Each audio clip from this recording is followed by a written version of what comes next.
El ministro de Agricultura, Pesca y Alimentación en funciones, Luis Planas, ha comparado a Vox con los independentistas de Cataluña, al asegurar que esta formación no respeta las opiniones contrarias a las suyas, y que preferiría que no tuvieran derecho a ser expresadas.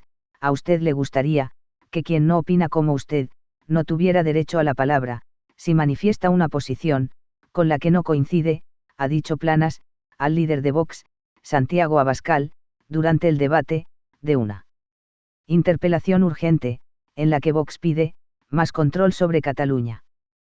El narcisismo irresponsable del señor Sánchez ha colocado a España ante una caprichosa convocatoria electoral en un momento en el que se va a dictar la sentencia más importante de la democracia española y en un momento en el que las instituciones catalanas siguen en plena rebeldía.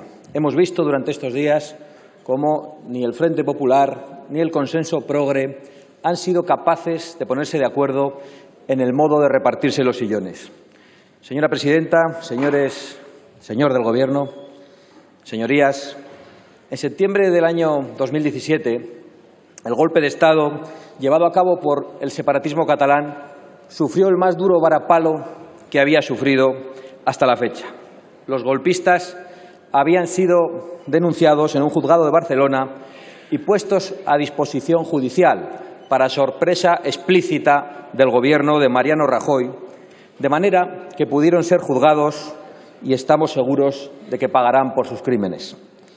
Pero no fue la Fiscalía inicialmente ni la Abogacía del Estado, con el impulso del Gobierno del señor Rajoy, sino un puñado de españoles aglutinados en torno a Vox, quienes lo consiguieron gracias a los jueces que admitieron aquellas primeras querellas, y solo así los golpistas dejaron de sentirse impunes.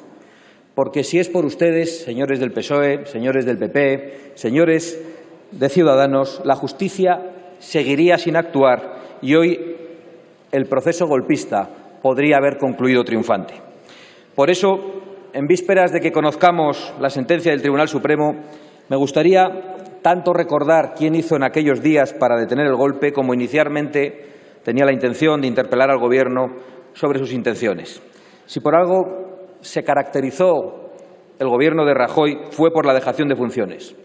Nunca un Gobierno, primero con mayoría absoluta y después sin ella, en el Congreso y en el Senado, había sido tan débil en la defensa de la unidad nacional.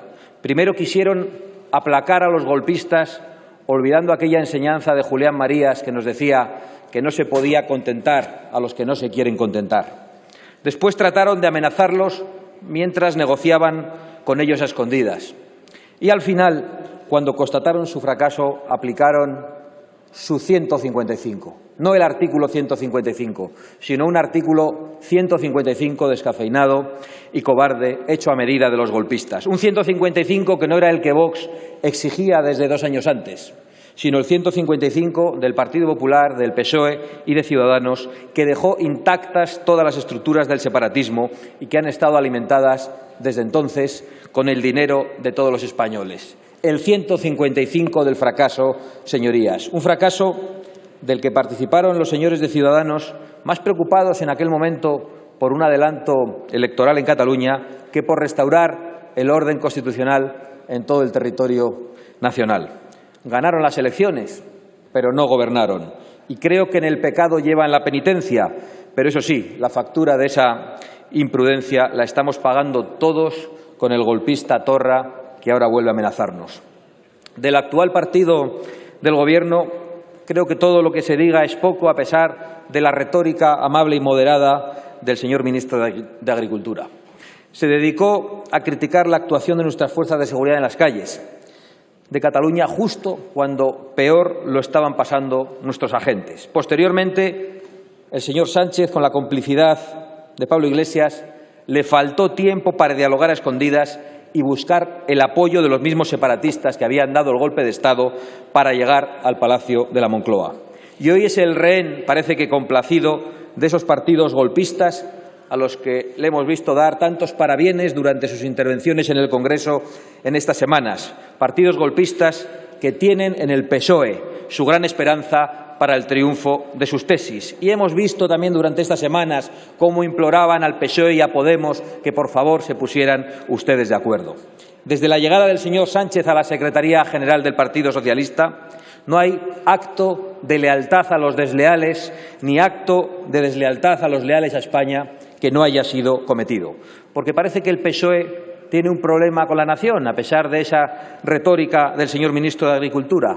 Es más, parece que su historia va camino de consolidarse como una historia de desprecio a la nación. Acaban de hacerlo ahora mismo despreciando el veredicto de las urnas y diciendo a los españoles que tienen que hablar más claro.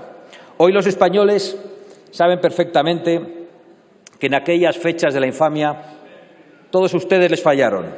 Fueron los españoles de a pie los que salieron a la calle defendiendo la unidad nacional, enarbolando sus banderas y rindiendo honores a las fuerzas de seguridad. Fueron los catalanes de a pie los que ocuparon las calles de Cataluña en un momento de violencia, de tensión y de amenazas. Y fue Su Majestad el Rey quien trajo consuelo y tranquilidad a una España que vivía en la zozobra, con aquel discurso del 3 de octubre, nunca suficientemente ponderado. Y fue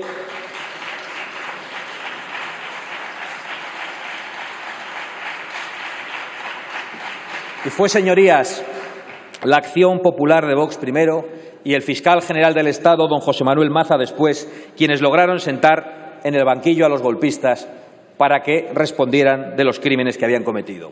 Señores del Gobierno, hoy Torra y sus secuaces amenazan a las instituciones y a la sociedad española con nuevos actos de violencia, y lo hacen de manera impune y sistemática. Torra pide a los CDR que aprieten para hacer efectiva la República Catalana. Torra plantea la vía eslovena, una vía violenta, porque ya no hay marcha atrás posible. Y Torra afirma hace pocas semanas, lo volveremos a hacer. Claro que sí. Desde el pasado 11 de septiembre vuelven los desórdenes a las calles y las amenazas desde las instituciones que siguen en manos de los golpistas. Lo avisamos con el protogolpista Artur Mas, contra el que también nos querellamos. Lo avisamos con el renegado Puigdemont y hoy se encuentra fugado porque el Gobierno no fue diligente. No nos hicieron caso. Lo avisamos de nuevo ahora, ante esta continuación del golpe. Y quizás en aquella ocasión no, pero en esta ocasión no hay ninguna duda de que son ustedes responsables de este desafío permanente al Estado de Derecho. Pero eso sí, hay dos cosas que hacen diferente esta situación, la de estos días, a la del año 2017. La primera, he de decirlo con tristeza, es que estamos peor, porque este Gobierno trata bien a todos los que atacan a España y maltrata a los que la defienden. En Cataluña se dan esperanzas de impunidad a los desleales y a los golpistas. Se acuerda con el PNV, el partido del supremacismo en todos los terrenos, dar privilegios a unas regiones sobre otras. Incluso en Navarra se alcanza el Gobierno y se llega al poder gracias a los testaferros de ETA. Y mientras tanto, por cierto, nuestros soldados, que han sido leales a España y se han jugado la vida en el exterior, son expulsados de las Fuerzas Armadas con 45 años, con una paga de 600 euros, que es mucho menos de lo que muchos de los que asaltan nuestras fronteras, atacando con ácido a nuestros guardias civiles, reciben de las instituciones. Guardias civiles que también reciben mucho menos de lo que reciben las policías autonómicas y las policías locales, por cierto. Ustedes tienen a nuestros servidores más leales abandonados a su suerte. Hablen con ellos, pregúntenselo, nosotros lo hacemos todos los días. Señores del Gobierno, ¿cómo va a proteger el Gobierno a nuestras fuerzas de seguridad en Cataluña si las miran con sospecha y protegen a quien las agrede? ¿Cómo va a responder el Gobierno ante una amenaza cuando el señor Sánchez ha llegado a la Moncloa de la mano de los que chantajean y amenazan?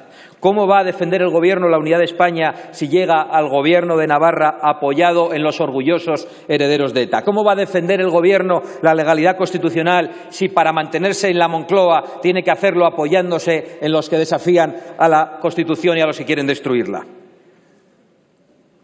¿Pueden ustedes preguntar a eso? ¿Qué esperan? ¿Una mayoría absoluta? La segunda diferencia, y esta les gustará menos respecto a 2017, es la presencia de Vox en esta Cámara. Y eso significa que nos van a tener enfrente. Nos han tenido en esta corta legislatura y nos tendrán enfrente en la siguiente legislatura para obligarles al que gobierne a que cumpla con su mandato constitucional. Hoy ha dicho el presidente del Gobierno, y después se lo hemos escuchado al ministro de Agricultura en funciones, que aplicará la Constitución si hay un desafío. Y miente porque ya lo hay. Hemos visto las amenazas explícitas, reincidentes, sistemáticas e inaceptables del golpista que hoy se sienta en la presidencia de la Generalidad. Y el Gobierno no hace absolutamente nada. Mirar para otro lado. Retórica.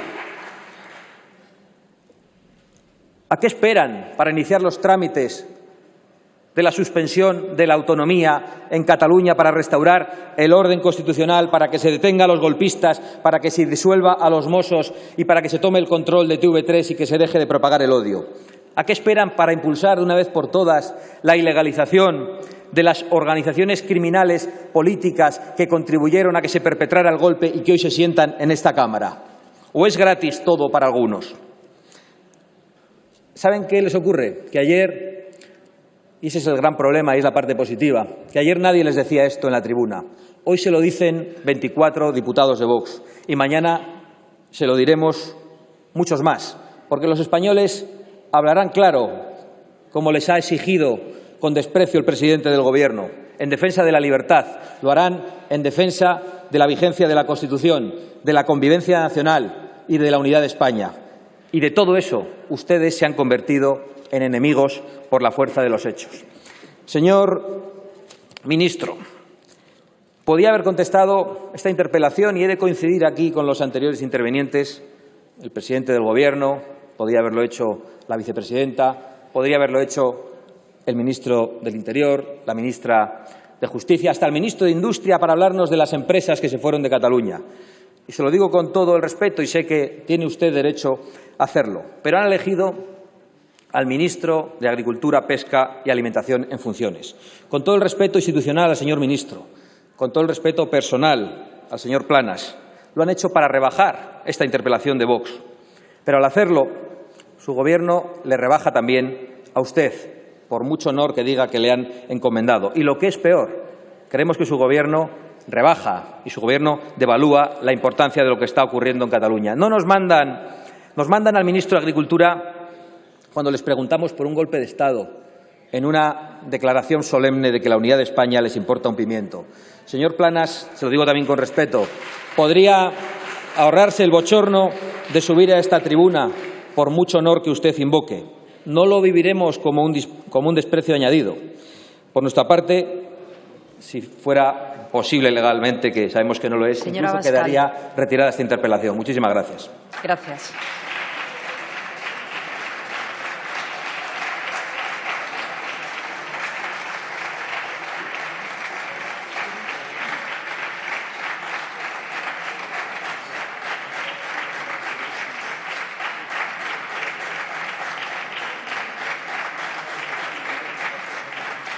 A continuación, tiene la palabra, en nombre del Gobierno en funciones, el señor ministro de Agricultura, Pesca y Alimentación en funciones.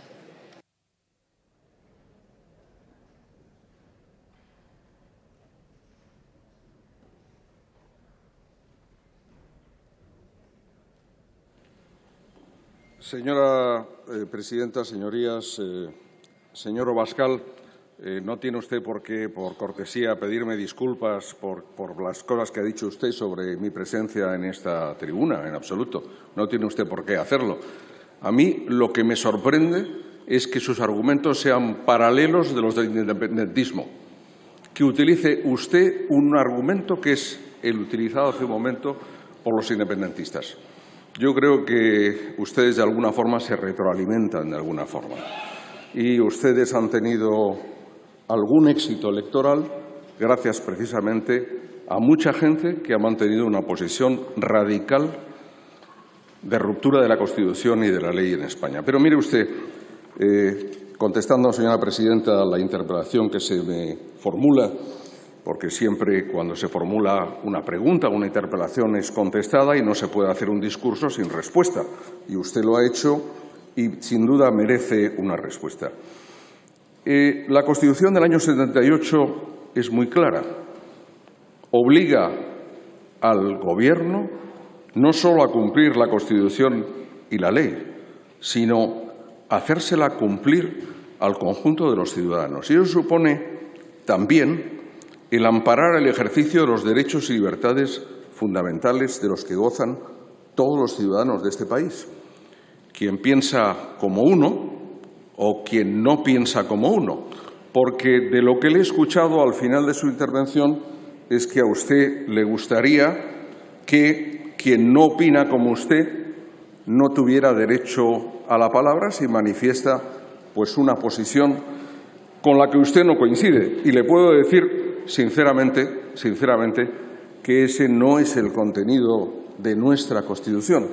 Ustedes la leen muy parcialmente, en muchos puntos, la leen muy parcialmente de nuevo en el artículo 2, el que consagra la unidad de la nación española, pero también consagra el derecho a la autonomía de las nacionalidades y regiones, como la disposición adicional lo hace con los derechos históricos forales.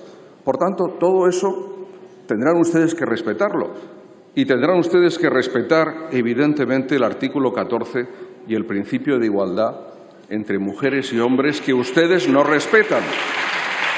O bien tendrán que respetar ustedes las normas de las que nos hemos dotado la mayoría de esta Cámara, los partidos, en materia de lucha contra la violencia de género. ¿Eso también lo respetan ustedes? ¿También lo respetan ustedes? ¿Por qué lo ponen en duda? Y eso yo creo que para una sociedad como la española de este momento me parece que es muy importante. Mire, señora Abascal, se lo digo también con el mayor respeto, porque soy una persona respetuosa, incluso con quien no piensa como yo, y me gusta decirlo así abiertamente. ¿Sabe lo que pasa? Que ustedes tienen un tufillo a la España del nodo. Tienen ustedes un tufillo a la España del nodo. Ustedes la Constitución la ven como una cosa forzada y, evidentemente, pues llenan de proclamas de respeto a la ley, a la Constitución. No, mire usted, esto no funciona así. Usted al final ha hecho de nuevo una invocación a lo que ocurre en Cataluña y a la aplicación de la Constitución y la ley. Voy a decir una cosa. El Partido Socialista y este Gobierno ha hecho lo que tenía que hacer y lo que está haciendo en este momento. Y le voy a poner 3 ejemplos. El primero, en relación con la Ley de Banderas y Símbolos de España. En aquellos lugares donde por parte de un ayuntamiento no se exhibe de acuerdo con la ley, este Gobierno interpone las acciones correspondientes para que así sea. También en relación con la neutralidad de los edificios públicos y la exhibición de símbolos que puedan ser aceptables, evidentemente, en el campo privado, pero ciertamente no ahí. O cuando se intenta, en una acción exterior fuera del territorio de España, manchar la reputación de España, diciendo cosas sobre el funcionamiento de nuestra sociedad, de nuestro Estado de Derecho, de nuestros tribunales, del Gobierno y del conjunto de este Parlamento, que no es aceptable. En eso este Gobierno es absolutamente firme.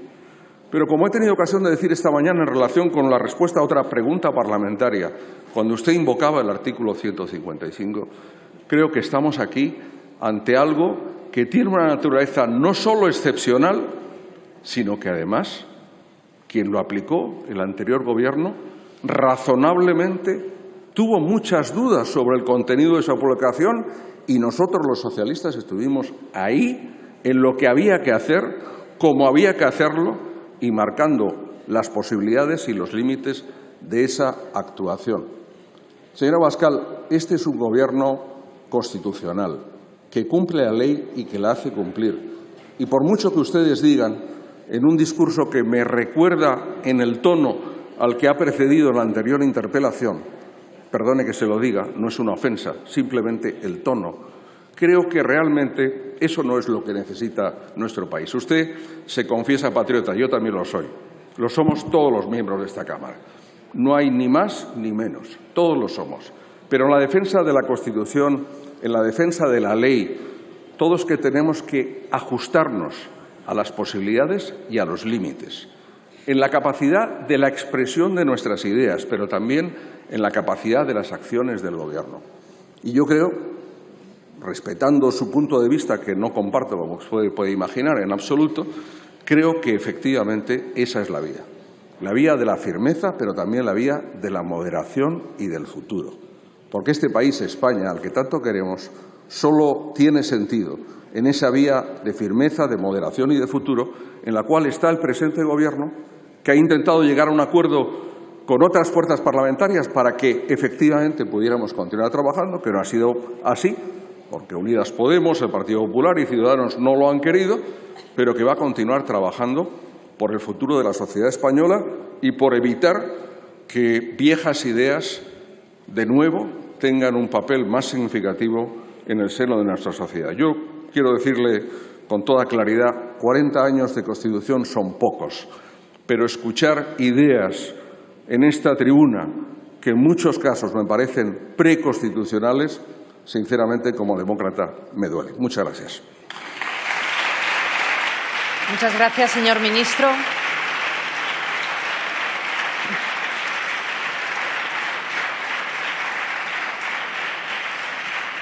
Tiene la palabra el señor Abascal Conde. Gracias, señora presidenta. Permítame que reitere lo que había indicado. No deseo continuar este debate con el señor ministro de Agricultura. Creemos que su Gobierno no ha rebajado a Vox a pesar de que lo pretendía, sino que ha rebajado la importancia de lo que está ocurriendo en Cataluña e incluso ha rebajado la importancia de la agricultura, de la pesca y de la alimentación, porque se utiliza como un recurso y como un tema para devaluar otros asuntos. Lo que ocurre en Cataluña, para devaluar al grupo de Vox y para devaluar su representación de 2.700.000 personas. Pero creo que al hacer eso han devaluado también al señor Planas. Al señor Planas le interpelaremos con mucho gusto y en el mismo tono cuando queramos preguntarle por qué se ha abandonado nuestro campo, por qué se ha desmantelado nuestra agricultura y por qué se obliga a nuestros productores a competir con productos extracomunitarios que se producen con mano de obra esclava. Muchísimas gracias. Gracias, señora Abascal. Para concluir el debate tiene la palabra en nombre del Gobierno en funciones el señor ministro de Agricultura, Pesca y Alimentación en funciones. Sí, vamos a ver. Sobre lo que usted ha dicho, encantado. En cuanto me interpele su grupo en relación con esto, el otro día ya lo hice en comisión, estaré encantado de explicar cuanto ustedes quieran plantearme en esta materia. Pero, sinceramente, escuchándole a usted, su anterior intervención, también esta, un poco menos, pero también, la verdad es que esta mañana ha sido, señora presidenta, complementaria. Ha habido dos interpelaciones, pero dos interpelaciones que se retroalimentan de alguna forma entre sí. Ustedes han tenido mucha suerte porque han encontrado en el independentismo una razón para intentar un caladero de votos en muchos españoles confundidos con lo que ocurría en Cataluña. Con este Gobierno no va a haber ninguna confusión en el diálogo y ninguna confusión en la firmeza, también al mismo tiempo. Porque, fíjese usted, lo estaba pensando hace un momento cuando le escuchaba. ¿Sabe usted? Aquí hay muchos partidos políticos y muchos grupos en esta Cámara. Hay un solo grupo que lleve la palabra España en sus siglas, que es el Partido Socialista Obrero Español. Un partido y un Gobierno al cual me siento orgulloso de pertenecer. Muchas gracias. Gracias, señor ministro.